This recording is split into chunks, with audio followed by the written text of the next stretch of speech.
How to set loving boundaries without conflict.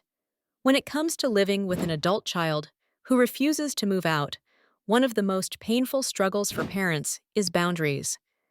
You love your child deeply, but at the same time, you feel exhausted, taken for granted, and sometimes even invisible in your own home.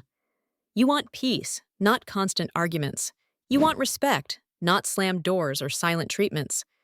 And yet, every time you try to set a rule, it feels like the beginning of a war. Today, I want to share with you how to set loving boundaries without creating unnecessary conflict. Boundaries are not about pushing your child away. They are about protecting your peace and teaching your child what respect looks like. The first step is to understand what a boundary really is. A boundary is not about controlling someone else.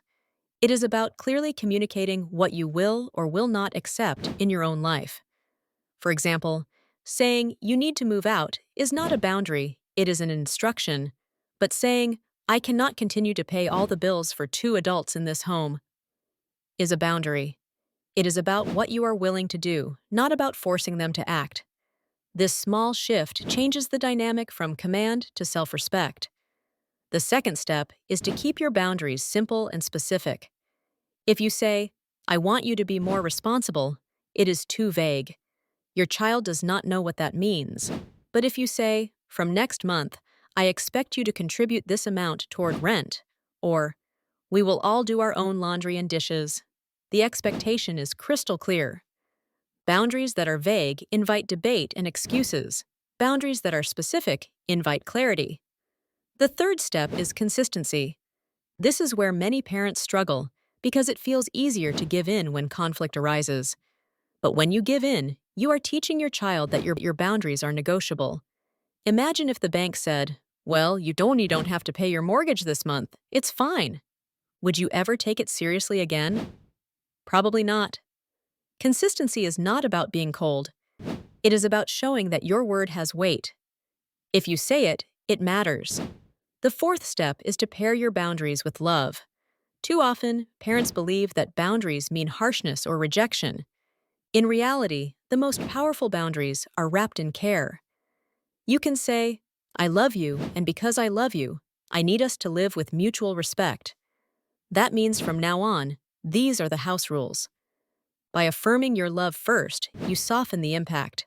Your child may not like the rule, but they cannot deny the intention behind it. Love disarms defensiveness. The fifth step is to prepare for resistance. No matter how kind you are, boundaries will often be met with pushback. Your child may argue, withdraw, or test your limits. This is normal. It does not mean your boundary was wrong. In fact, resistance is often the first sign that your boundary is being noticed. Stay calm, stay firm, and avoid the trap of over-explaining. The more you defend your boundary, the more it looks negotiable. Simply repeat it, kindly but firmly. Over time, your child will realize that your boundaries are here to stay. Another important point is self-care. You cannot set healthy boundaries if you are running on empty. When you are emotionally drained, it is tempting to avoid conflict just to keep the peace.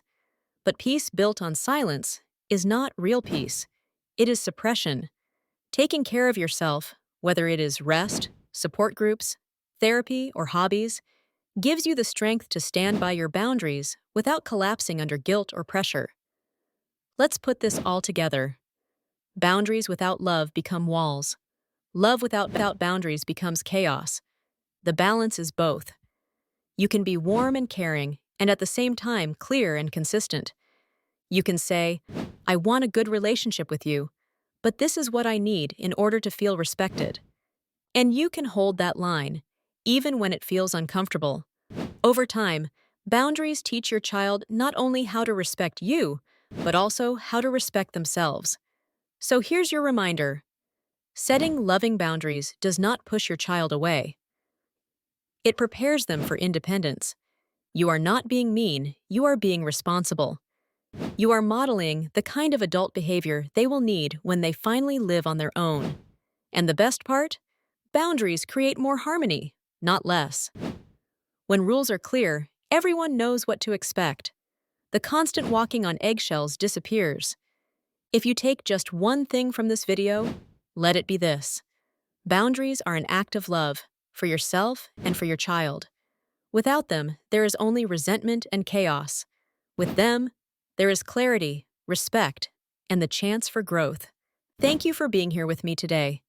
In the next video, we are going to look at what you can ask for and what to let go of when you share a home with an adult child. Make sure to subscribe and click on the next video right here so we can continue this journey together.